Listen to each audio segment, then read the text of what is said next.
Technology gender-based violence is something that cannot be run away from, especially now. 70% of Ugandans, according to the Uganda Communications Commission report, use internet. And so the conversation today is institutions. Are they prepared to deal with this? Are the students actually feeling felt? Are they feeling heard? With awareness, they will be in the know that if anything happens, maybe we can go to police, maybe I can go to the Director of Students Affairs, maybe I can go to the Dean's office. The people in administration, they have not been exposed to social media half as much. The way that they use it, it's Zoom, it's, meetings, it's the phone call. Yet the way the students use them, it's Snapchat, it's Twitter, it's X, it's Instagram, it's mention it. And if the information gap is in the people that have the authority to make the big decisions, they will not make the right decisions. You see, leaders are not given even that training, that how do you handle this trauma? Someone comes to you. It is really, really challenging.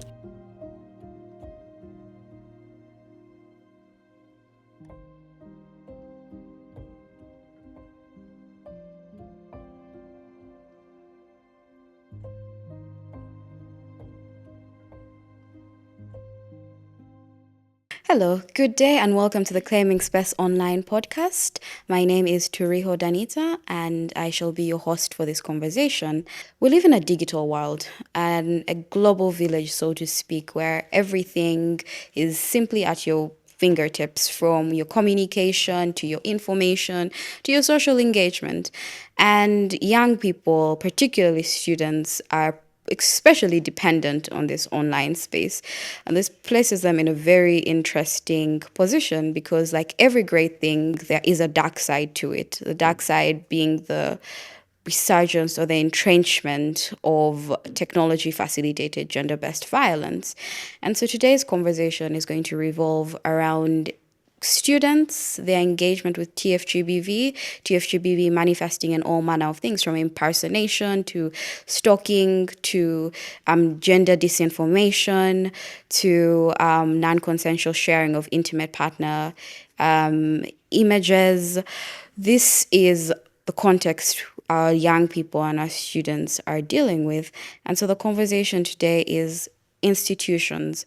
Are they prepared to deal with this? Are they equipped to deal with this? Are the students actually feeling felt? Are they feeling heard? Are they feeling safe enough to report? And who better to answer these questions, or who better to engage on this matter than student leaders themselves? Usually the first point of contact for individuals who face these issues. And so that's the nature of conversation we're having today. And with me in the studio today are some very amazing leaders in various institutions in different capacities who will take us through this matter and help us understand the concept a bit more.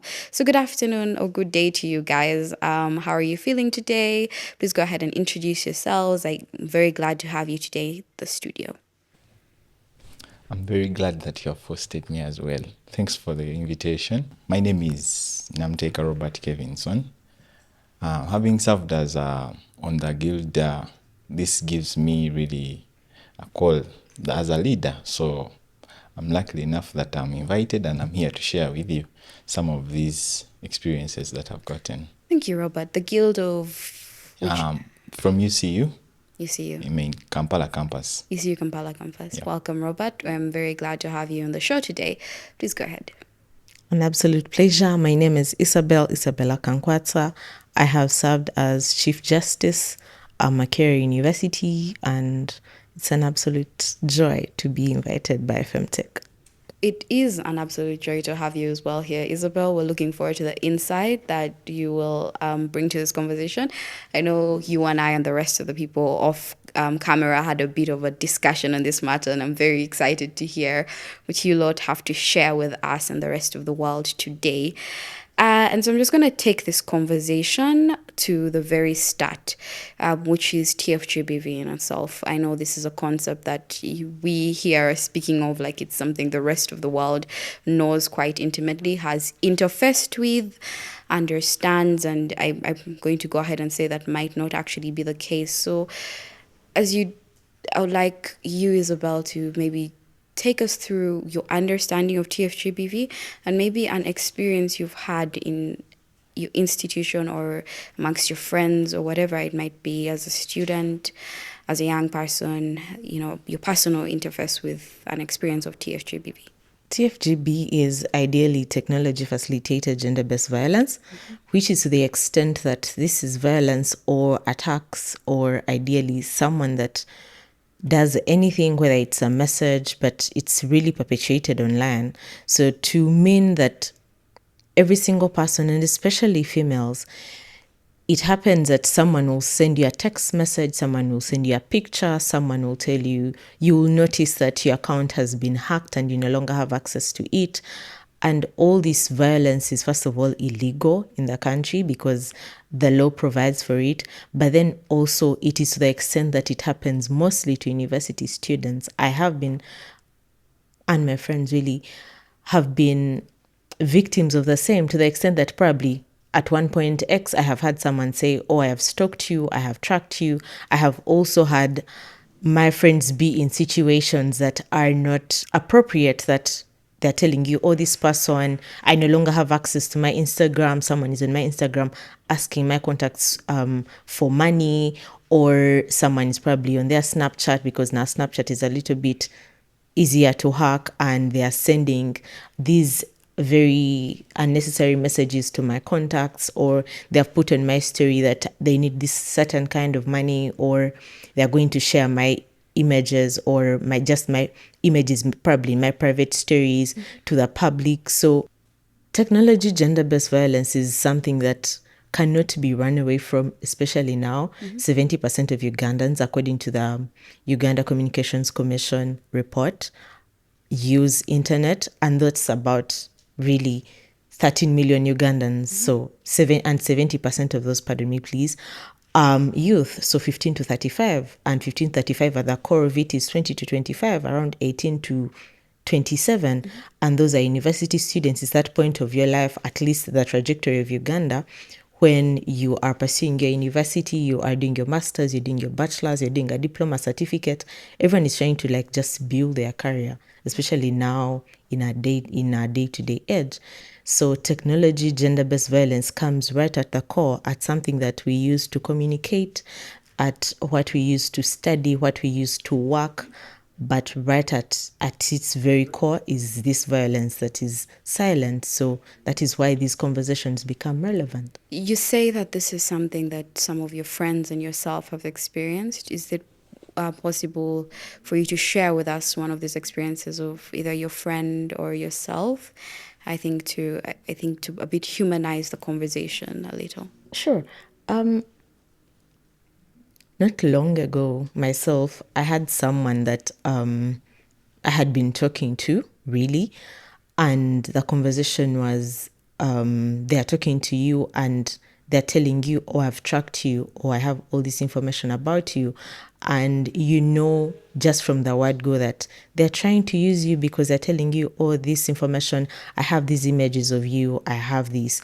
And coming from myself, and I know that, oh, these were lies, but this does not take away the fact that this is someone is trying to manipulate you. They're trying to say, I have, yes, this information as ransom, and if you do not do A, B, and C of what I want, I will use it. I have had a friend have her pictures leaked online, and these were actually not her pictures, but the person she was dating at the time is telling her, and is tagging her social media platform. Usually the harassment happens on X, formerly Twitter, and these are your intimate pictures, this person is a slut, it's always slut shaming, it's always body shaming, it's always, you're a whore, your dignity is in question.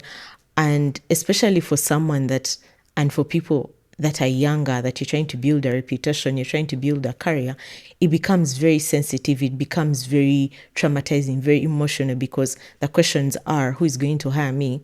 Where am I going to be employed if these kinds of information are out there in the public? What about the recommendations? What about the people that took me seriously? What about the effort that I have cultivated for years to put into probably my career, my academics? It then looks invalid because you are now being slut shamed. It's equating your effort, pardon me please, to just sexual, that you have sold your body in exchange for all this, but half the time it's really lies or just someone trying to manipulate you and the same. So I think that's how best I can humanize it. Thank you, Isabel, and thank you for sharing with us. Robert, Yes, please. UCU Kampala campus. Okay. A student comes up to you, both previously. Actually, I've gotten some that have approached me. Yeah, so a student comes up to you, they tell you they have experienced some form of TFGBV, whether it be stalking, whether it be some level of impersonation, however it might manifest. In your awareness as a student leader, what are the first steps that you ought to take on a university level, and then moving outward? Okay, thank you. Actually, the very first time, you see, all of us use the internet. So the very first time, I think it was in my third year, was it? Yeah. So there was a fourth year, me when I'm in third year. There was a fourth year student, a male student, who was now looking at a year one student who was a female.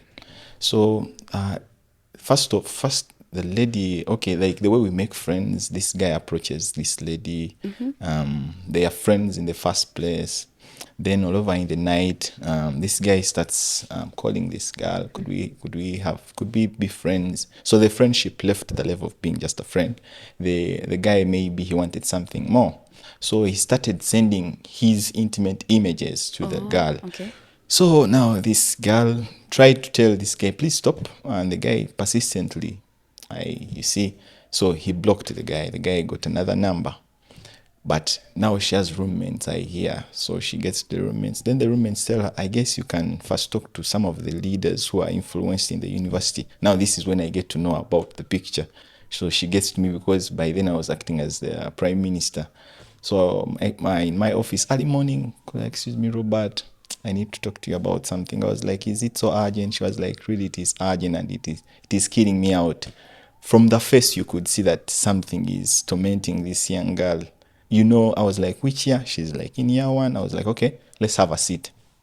So she narrates to me the story. She even gives me some of the pictures. Okay, the guy could not put his face, but he could put the downer parts, telling how beauty he is to the girl. But the girl was not interested at the time. So it tormented this young girl. As a leader in the first place, I told her, did you block? She told me, yeah, I did. But I'm like, why is it now? Is it the second time? Like, he got a new number. I was like, could we know who is this person? We wanted to first source out who is this person. So I was like, but could you mind we talk to another authority besides me, because I could not handle it. First of all, the powers I have, they might not be of that good authority. So the Director of Students Affairs was the office to first target. But I called my boss and I told him, we have a case. Someone is being harassed online. So he was like, okay, proceed. So yeah, we go to the Director of Students Affairs. We try to source out this number. Truecaller, we use the Truecaller. Then all of a sudden, this guy, getting to know that this guy used the number which are not in his names. So it was really hard. And the other thing, he got another person's picture that he had put on the profile impersonation. Yeah, he had got another person's picture that was his DP. So it was really challenging. But the first very steps, I wanted to first trace down so that we could block this person on whatever he's doing towards this. Then we proceeded to the Director of Students Affairs. Later on, I had to follow up because she had become my friend in the first 2 weeks. Actually, she didn't come for the second week because she was down. So we were worried what she could do at herself. So I told her, we have a good counselor. This was another measure to follow up.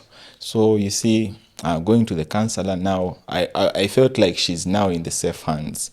Yeah, because her going to the counselor, they took her in the number of things because she was really willing to quit the school, the institution, because of what had happened. So those were some of the measures that I could adopt at the time when I was a leader. Yeah, and I think it was really, really good. So in the end, what happens? In the end, because we had to block, okay, what I advised, we asked, do you have any other number? that this guy can't access. First of all, we wanted to know how did he get? But you know that we have these major platforms, anyone can go to and get the number of any person. So that's the way maybe some guys do it. So I told her, get another number. Let us register a new number. Luckily enough, we had Laika Mobile coming up. I told her, you can use a Laika number mobile to register now for your WhatsApp. Maybe he can't get that number. Then, yeah, she changed the number. She attended the counseling sessions. Later on, she started proceeding with on. So, Was this person a student? the Oh, yes. You had mentioned he's a fourth-year yeah, student. he was when first we in third year, remember. Okay, so did Yeah. the university take up any, were there any repercussions? You see, this is a person who is not known, who is really hard to get. So when he saw that we have started working on the procedure of sourcing him out, I think he pulled a little bit because he knew maybe we could get him, because we had put in all, had to move to different platforms, looking out, is he existing in these other And this platforms? was you doing it. Yeah, because she had come to me. You know, when a lady gets to you and tells you some of this, it is you don't just sit on it, because it is really challenging. So I told her we are going to fight so that we see that. So that very first week, we had to look actually every day when she was from the counselor. I told her, now let's see what was the progress. So she told me, today he didn't text me, yesterday he didn't. I was like, okay, now I think he's in fear because he's looking, we are sourcing him out. But eventually we failed because he was nowhere to be seen. And so when you say we, were there any administrators from the university helping you? The administrator the administration from the Director of Students Affairs. This case was later forwarded to the Dean, informing the Dean that there is ongoing harassment on media, on WhatsApp, so the Dean was informed in a report that we have such ongoing but the Director of Students Affairs advised us that if we get to know such, we bring it to the eyes of the university, because it was my first case. As I've told you, I've gotten a number of them, but because it was my first case, so me knowing that I've given it to the administration, I had to first leave it at that. But the only follow-up I got, that they forwarded the report to the dean. That's where I last stopped tracing. So all these steps that you took, from the DOSA to the counselor, yeah. and then this was obviously moved to the dean, were these written anywhere? Actually, I can tell you they were not. But you see, those are some actually of the challenges that leaders were facing at the time. These procedures are not stipulated written, yeah. anywhere, or maybe that you're going to refer and read that if something like this happens to me, maybe I can go this. Just that they told her, some of these leaders, you can trust them. So when she came to me, she had the trust that maybe I can do something about it. So these students, I think they have trust in the leaders they have gotten. Okay. So, but having it down, no. Just that maybe the harassment is there in the student code of conduct with regard to bullying, but it is physical. It's not with the online space. You see, what we are having, the initiative is more on the cyber harassments that we're having.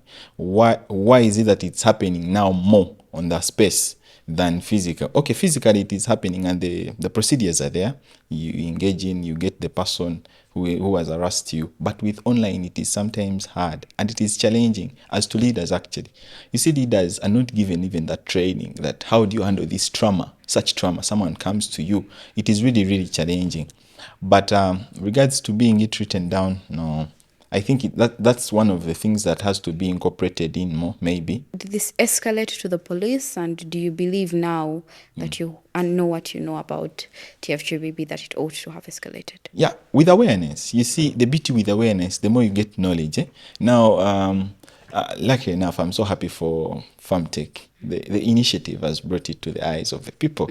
Now this is going to be to the universities. I guess by the time they will be viewing maybe some of the discussions we're having, they know that it's ongoing now. Some of the measures that we're putting forth.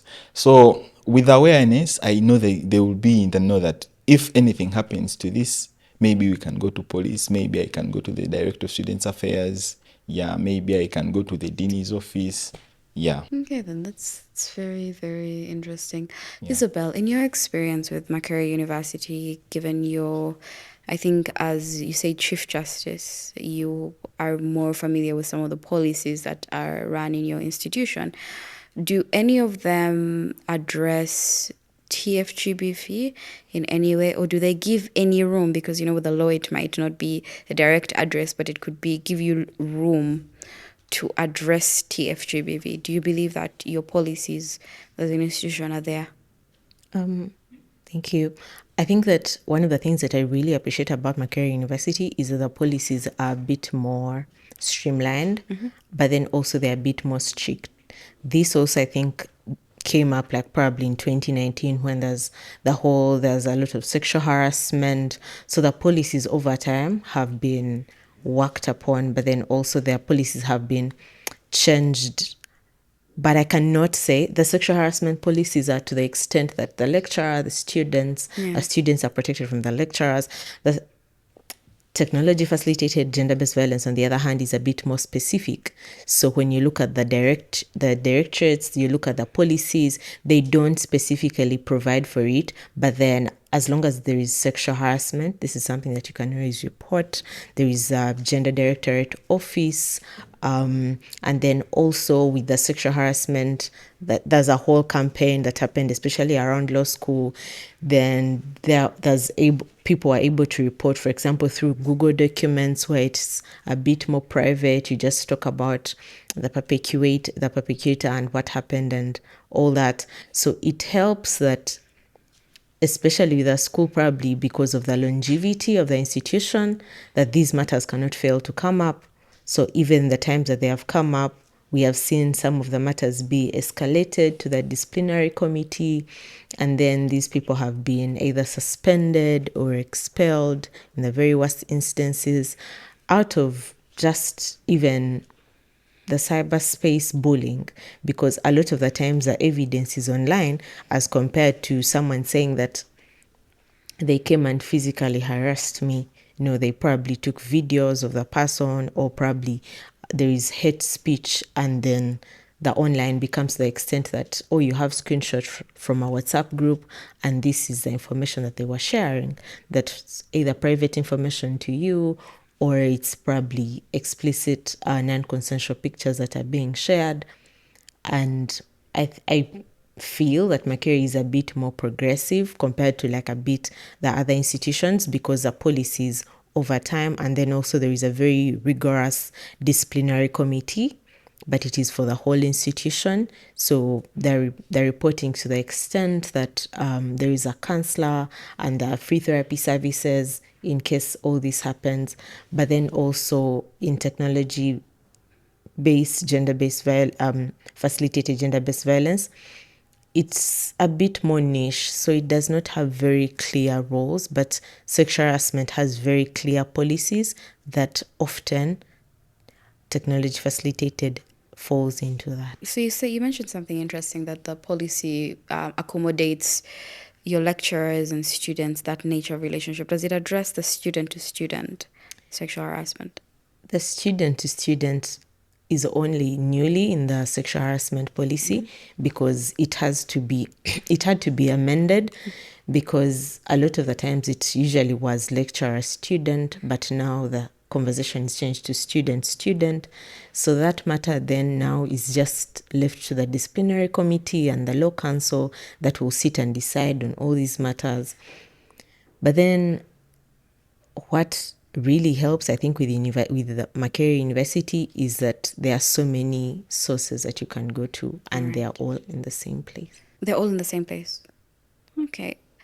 By them all being in the same place, you mean like in the same building, or No, in they're the same like all in institution? the same university. Like the police station, the gender directorate, the counselor, like Oh, yes. they put like the policies are to the extent that these are all the help. This is all the types of help that you can Your get. referral pathways are just... Yes. Oh, okay, that's interesting. And Robert, I want to ask you this exact same question. Isabel, do you believe that people know? No. Because all these policies might exist, all these structures might exist. Actually, let me ask this from this angle. Before you were in the guild office, before I'm presuming Chief Justice is in the Guild office. Yes, it is. Okay, good. At UCU, it was in the Guild office, so it was a presumption on my end. Before you were in the Guild office, were you aware of all this? The pathways, the policies? No, I can't lie. You And didn't? as a law student, That's a bit ironic, isn't it? true, I knew about the fact that certain things, when you do certain actions, online or physical, they are illegal, but I was not aware of technology facilitated gender-based violence. I knew that, oh, that is wrong, that is rude, that is impolite. Yeah. And even the channels, it was not until I got into administration and, every single day you're listening to women sharing with you, oh, this is what happened, what should I do? Students are coming to you, that then you realize, oh, and then you talk to the dean of students, you talk to the legal directorate, and you're like, oh, so this is the help channel. So as a law student, because in my first and second year, I used to study and work, so I was not really best at school. It's not until I really got involved into student matters that then I got to understand that there is a whole community, a whole society where certain things are happening that should not be happening. Okay.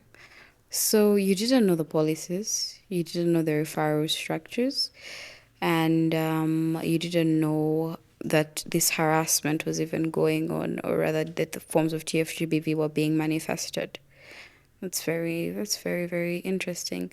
And so do you believe that the university, as a fair question, do you believe that the university is doing, for lack of a better word, a poor job at disseminating this information that is pertinent to the safety of the students, to the students? I think that the university, and probably also for lack of a better word, is the generations are different. The generation that is in administration, and this is not to say that there are no youth that are leaders, that are governing the institution. They are, and taking cognizance of that.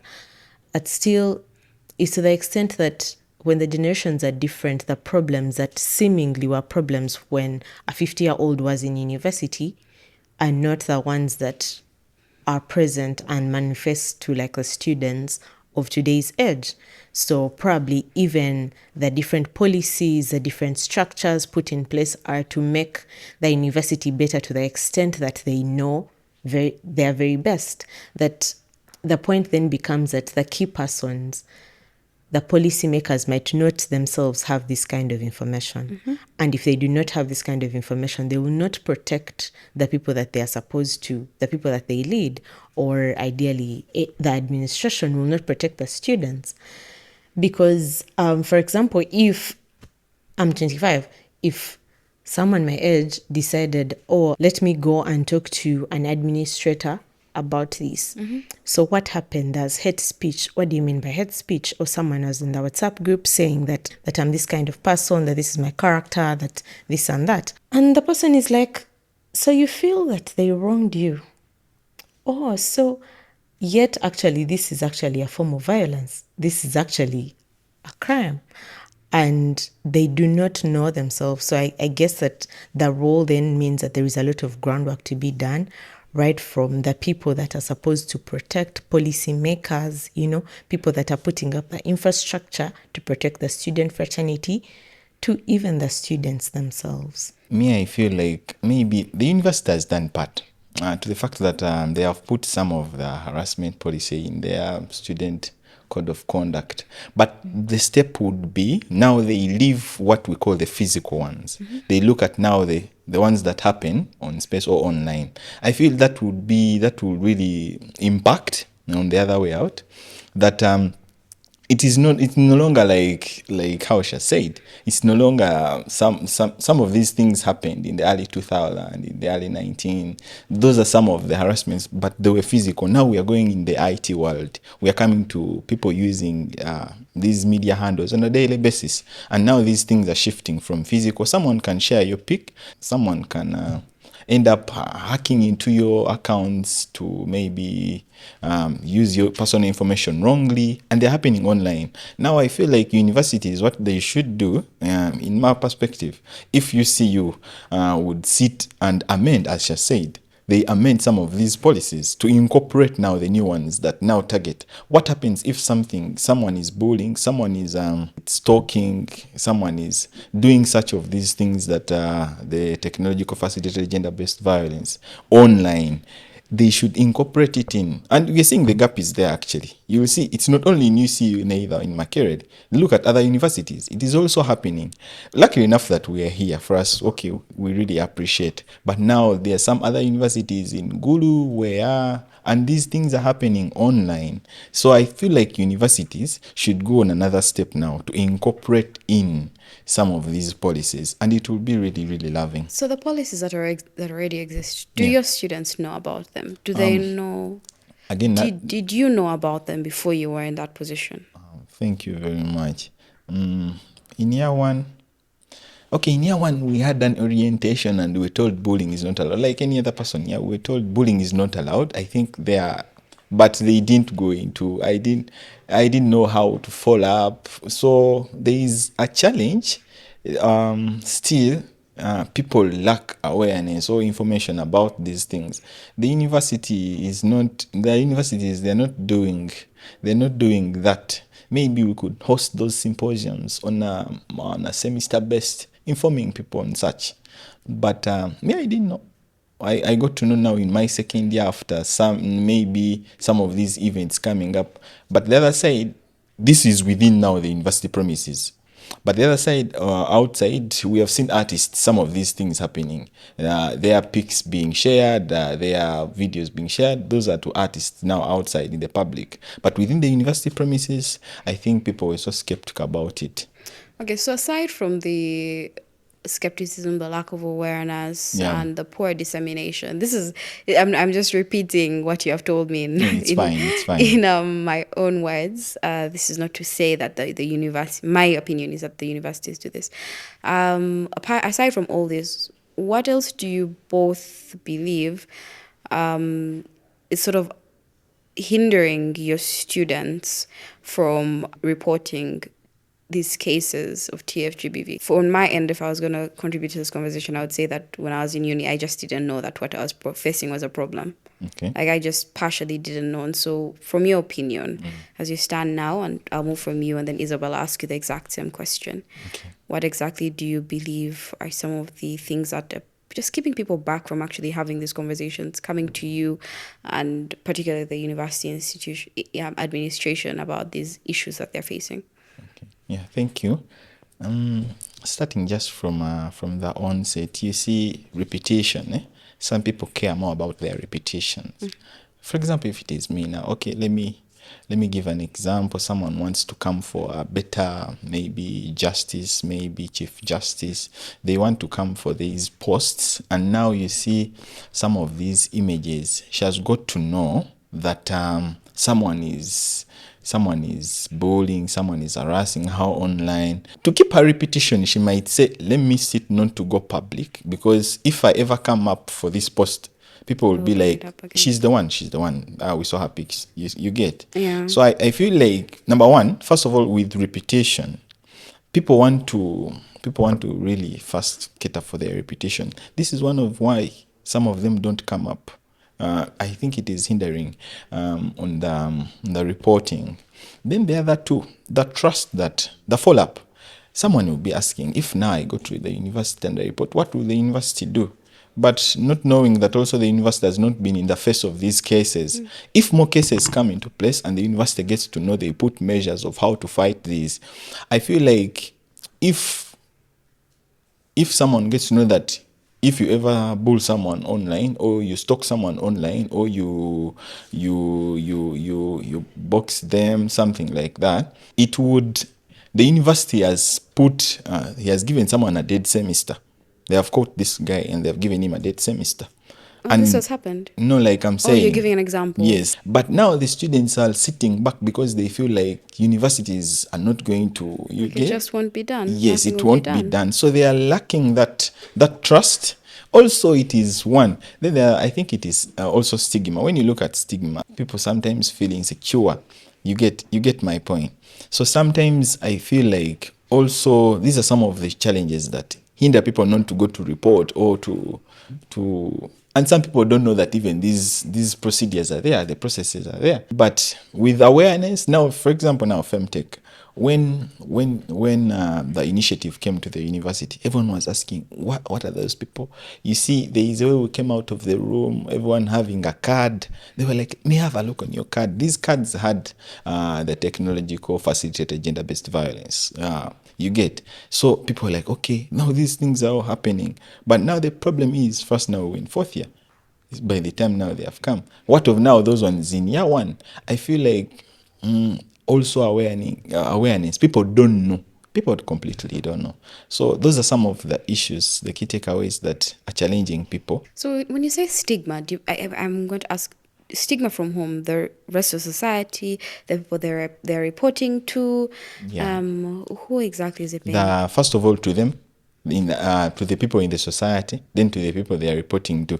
I'll give you an example. If I ever wanted to be a guild president, and I have discovered that someone, some person is impersonating me out there, some person is trying to ruin my, saying bad things that I've maybe ended up sleeping on very many ladies, young ladies at the university. I'm just giving an example. And I get to know this. You get my point. And I get to know this. What my first point, how would other people feel about me? That is now to the public, the fraternity at large. They will be like, how would they feel about me? That will first of all injure me inside. Then when I go to the university where I want to apply, remember I want to be a guild president. So I think that one will also try to pull me back not to proceed to report. I guess you get my point. Okay. Yeah, I do get your point, and I thank you for that. Have you, in your experience, found that the people to whom these people are reporting, like the administrators in particular, are not forthcoming in regards to the care that they give this? Because we have given scenarios, and I want to know, in your personal experience, if you have interfaced with something of this nature where you thought an administrator could just take you a little bit more seriously. They do. For example, if you, like the case I gave you, when I took her to the director of students affairs, the first very point he told me, now Robert, first step aside. I get a chance to talk to this one. So it was a one-on-one with the administrator. I felt like that was also creating giving her more confidence that I think where I am, I feel now more comfortable. Two, it did not stop there.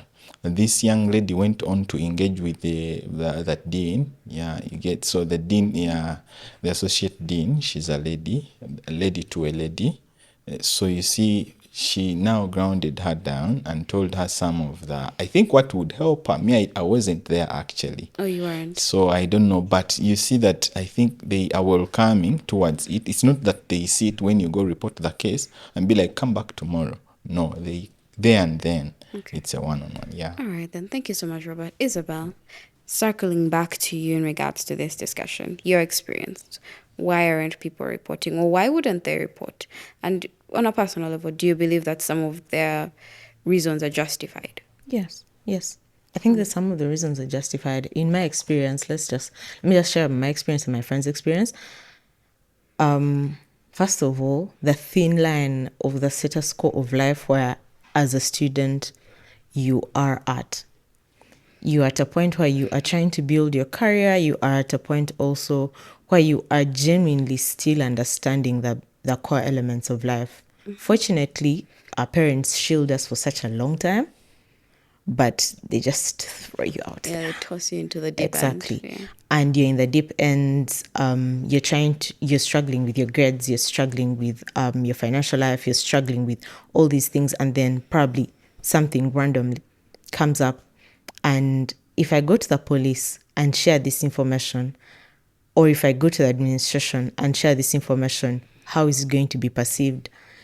The stigma itself in class that, oh, I reported this person, or you reported to the police, this is always going to be there. People are going to be like, oh, she's the one that reports, or she's the one that, and if it's online and probably someone has shared your images, or someone has posted, or Isabel is like this and like this is her reputation, she's not a good person. Or usually for women, it's just the same thing. She's a slut. She can't keep her legs together, or she's easy to sleep with, or she's do that. Really body shaming. And at the end of the day, the internet never forgets. You want to have at least a clean online trail that you're going to apply for these things, and you're going to apply for your master's degree, and they're going to ask you, what's your X handle? What's your LinkedIn? What is your social media? And you just think about your career most, and you know that it's a bit more important than you reporting this gentleman that was inappropriate to you.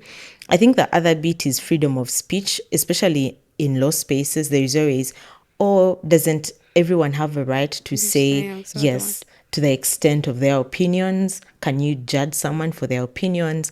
Then the other thing is manipulation. Manipulation to the extent that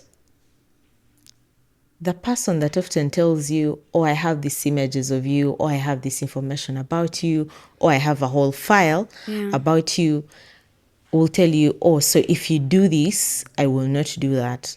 I will not share it with the public. I'll not share it with your parents. I'll not share it with your relatives.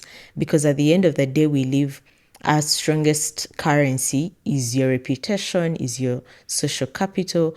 So when technology facilitated gender-based violence comes into the conversation, especially for young women, you are weighing this case vis-a-vis my career, vis-a-vis my family, vis-a-vis my reputation. And a lot of the times the scales are...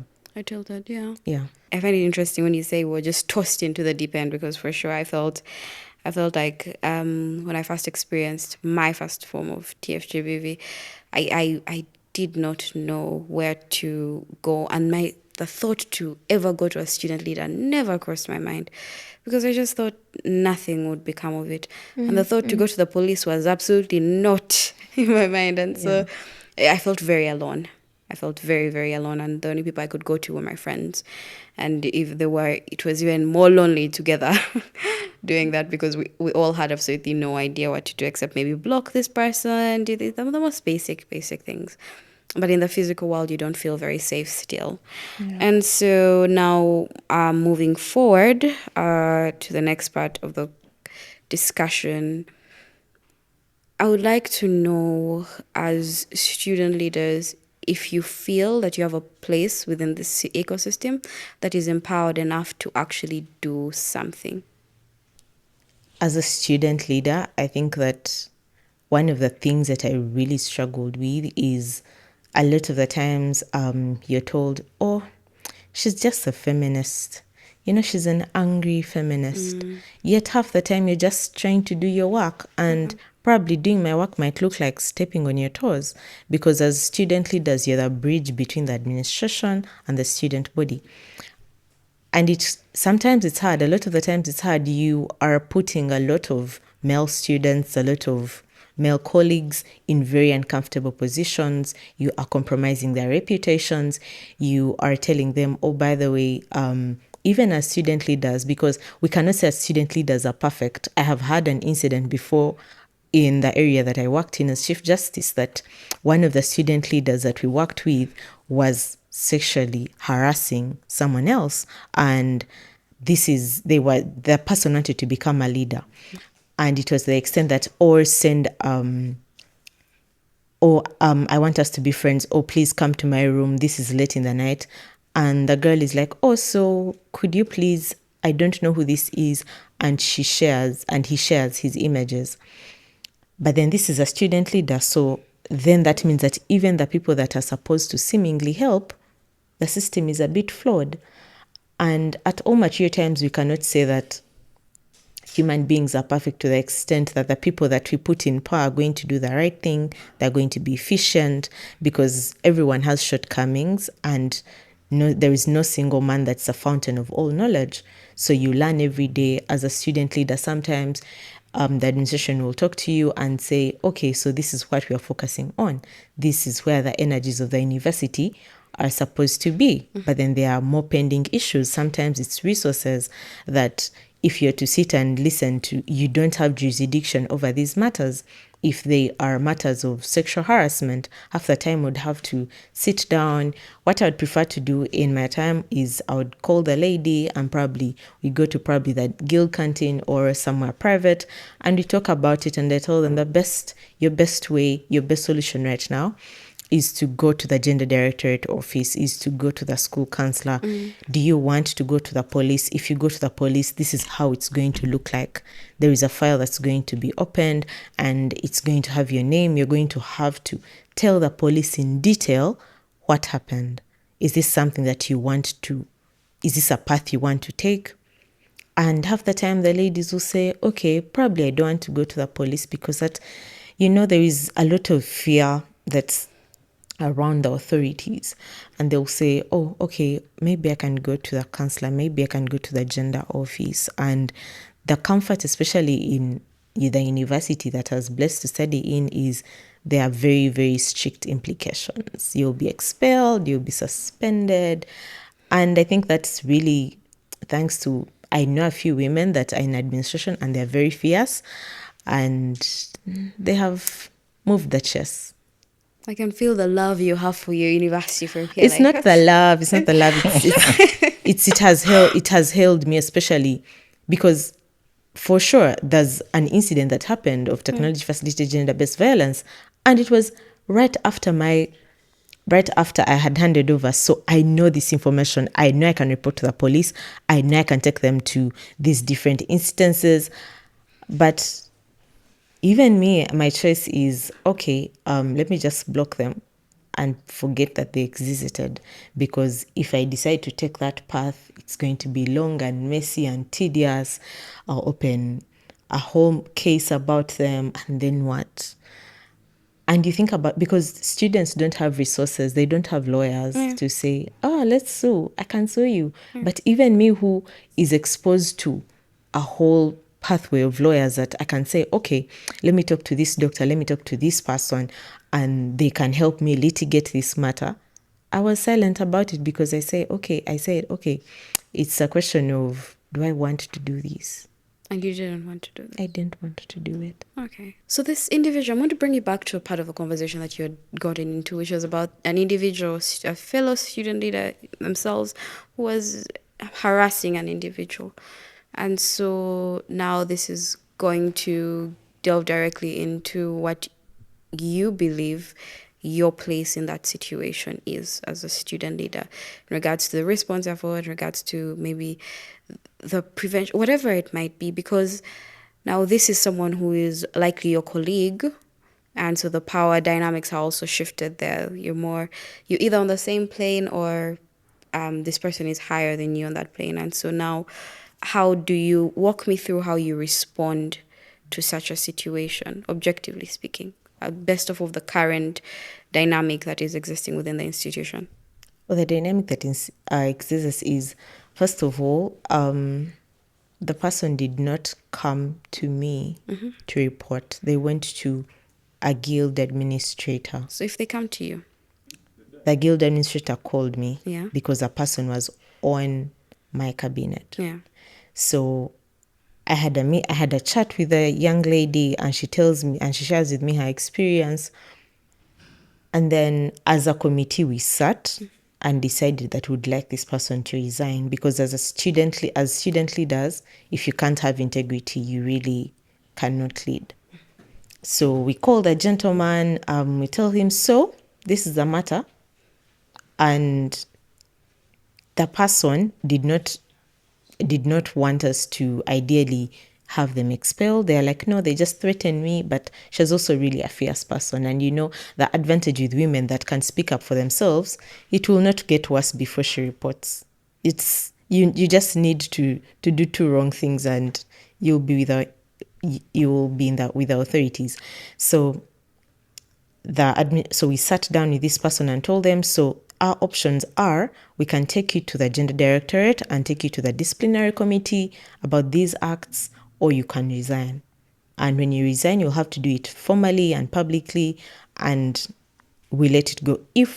Because at the end of the day, we were not the people that were in harm. The person that had been threatened, then the dynamic had to look like, because she then told us, no, I do not want it to go into administration. I just want you guys to know that this is what they had done. And it was right before vetting, and we had to sit down, have very transparent conversations, say, so you can't be involved in vetting because we have found out you're not an honest person, you're taking advantage of others. This takes us back to a conversation on manipulation, because he is telling her, if you want to be a leader, because there are certain types of leaders that we vet, that if you want to be a leader, you will have to do certain things with me. So because of your integrity, it has been questioned and you have to step down. So then, because the administrator decided that we handle the matter, we sat down with him, he resigned and left the post. Did you hear him out though? I mean, before, did you have like a hearing of sorts? So you had a hearing, okay? Yes, we did. And we still had to ask him very openly, because we had this all evidence against him. We had the conversations that he had, we had the phone calls, and we asked him, so do you want us to take it to the gender office? How do you want this to progress? And it's really, as a student judge, you sit down, have a full hearing and decide. That's what we did.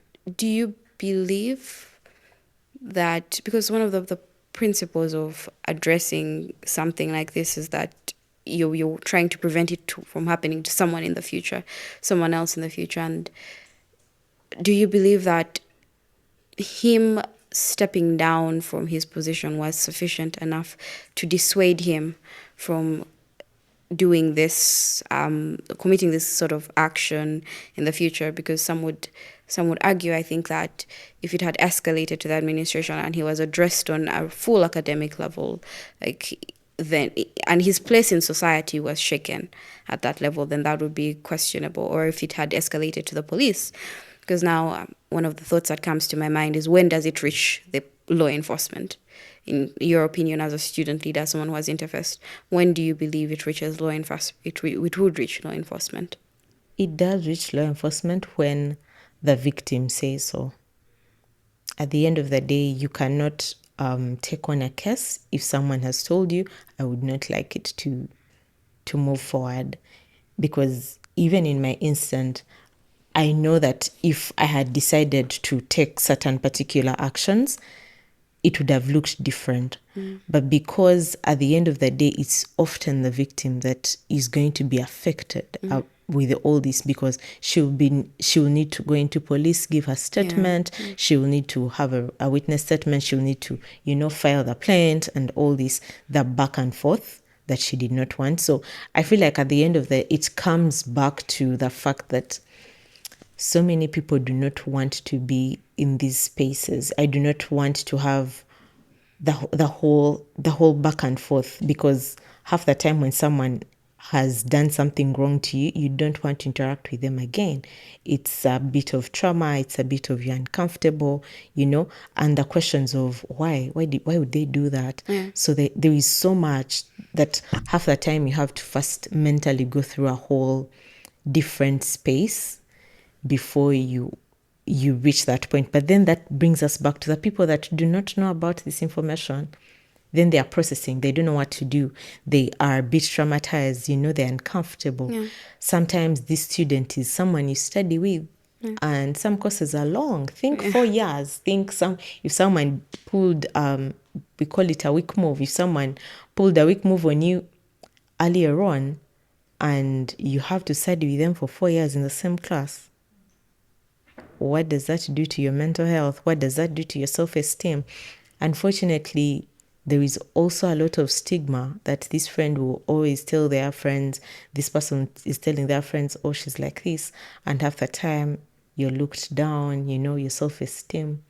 The psychological implications of these things last a lifetime, because if your university experience is soiled, you're not going into the workspace with a healthy mind.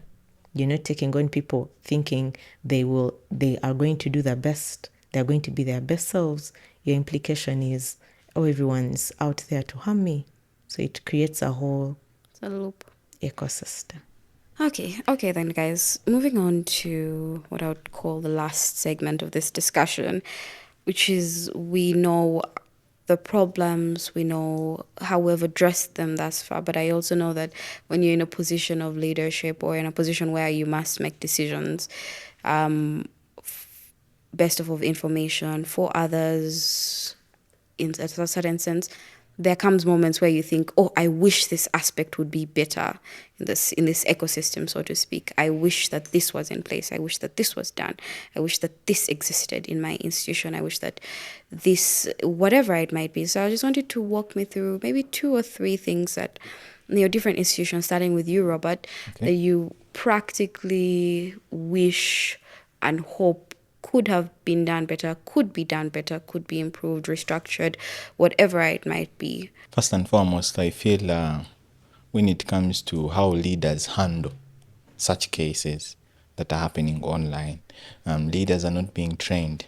Now, in my view, I feel more if that universities, as they're doing these inductions for these upcoming leaders, it will be really, really loving to see that some of the trainings that these leaders have, some of them are such of the technological facilitated gender-based violence, on how they could handle such cases. Because you see, even leaders, as you're going to come and share with me, I'm also going now to be traumatized as well.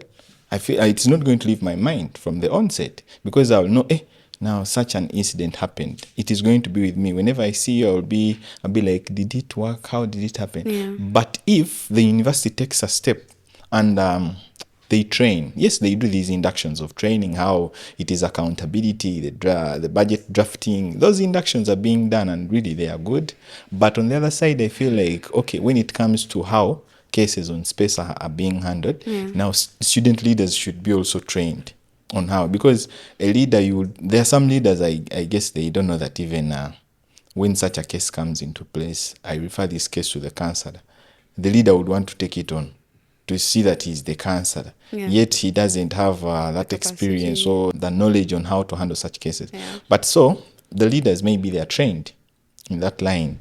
I think it will be another step. So I feel that will be one of the good things. Then the other thing is, when it comes to on the reporting measures, universities, I feel they should incorporate some of the reporting procedures. You see, when you have just joined the university, there are those rules and regulations that they give to students.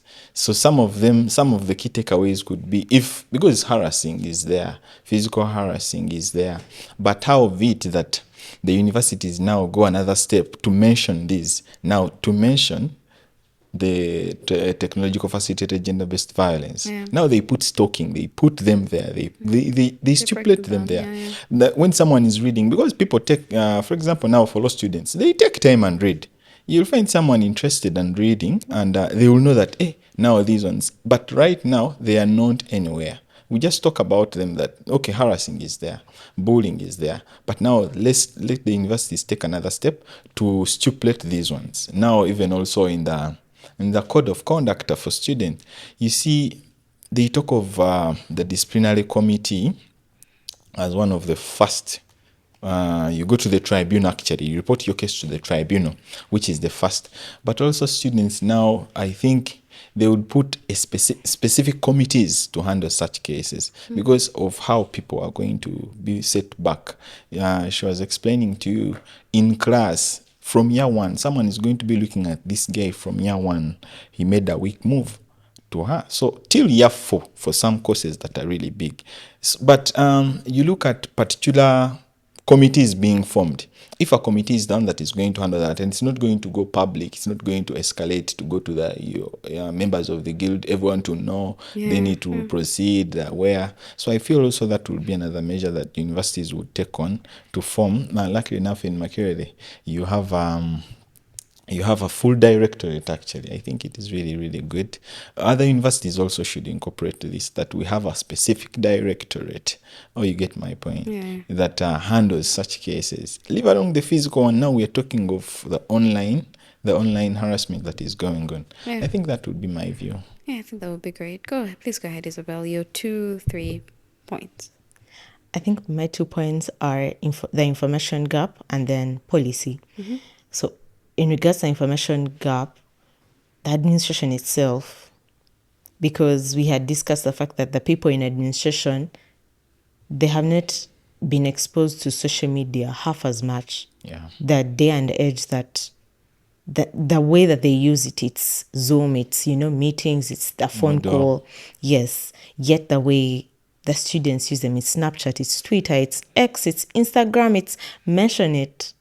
So at the end of the day, the administration itself has that information gap. And if the information gap is in the people that have the authority to make the big decisions, they will not make the right decisions. So then that looks like, first of all, an office, that discusses fully on technology related violence, that it could be gender based, it could just target women, it could target men. A lot of the times the nastiness is both with women and men, largely with women though. And then secondly, the policies themselves. The policies are great, I can't lie, at my career about sexual harassment, but then they're not specific to online, yet it's the larger bit of the violence that's happening, the sexual harassment. So if those policies can be amended, if there is a new whole sexual harassment policy or technology facilitated gender-based violence policy to address the online violence, but then also because when these policies are put up and it's a regulation, it's a guideline that is to guide the student body and the fraternity, at no point will a student say, "I was not informed." It's in the law, it's in the constitutions, It's like how bullying was reduced, because before bullying was such an important global issue, right? But we see constantly in school structures, there is no bullying. Say no to bullying, right? And now it's something that if you bullied someone, there is like a pretty clear, straight law. So I think that we also need to move into that kind of space when it comes to technology facilitated gender-based violence, because it's also as important and it's growing a bit too fast. Okay then.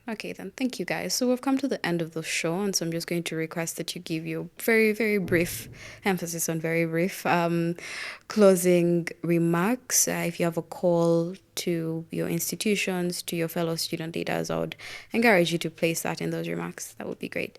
Robert, you may start us off. Thank you very much. First of all, I'm going to really appreciate that you hosted that, and Femtech, the initiative has really done as well. To the universities out there and to the student leaders out there, the vice is growing and we need to do something about it. I'm here speaking about it. This is not enough. I think we could do more. Maybe try to have these certificates coming up. You do a counseling certificate course to how to handle this. Then to the universities at large, my university as person, let the policies be incorporated. Some of these policies that are going to help others to know that technology facilitated gender violence is around and is in presence. Let the awareness be there, because people don't know this. If the university gets to know that someone has been violated, if a university's name is not mentioned, universities sometimes sit back, but we need a step to be moved. So universities out there, I think something needs to be done, and these vices are growing. If we don't fight it, some of the ladies are going to be really, really put down. And gentlemen. And gentlemen as well. Thank you. Please go ahead, Isabel. First of all, it's absolutely blissful to be part of these conversations.